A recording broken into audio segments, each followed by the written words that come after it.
واحدة بتقول: أنا سيدة أبلغ من العمر 65 سنة،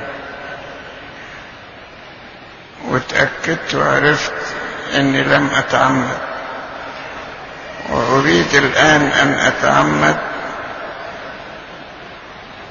لكن يمنعني الحرج، لأني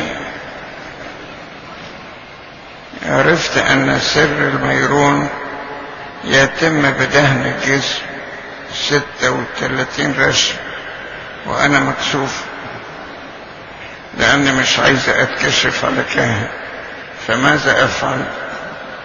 لا يا بنتي، احنا لما بنعمد نساء كبار بيتعمدوا في معمودية ليها سلالم طلعة وسلالم نزلة، بحيث يخشوا في جرم المعمودية من خير ما حد يشيلها،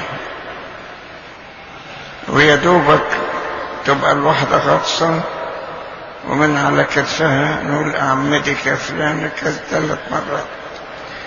أما من جهة الميرون فتدهن فقط في المناطق المكشوفة من جسمها، يعني في وجهها ودراعها وبس، ما فيش أزيد من كده. وينفخ الكاهن في وجهها ويقول لها: اقبل الروح القدس، ما تخافيش أبدا.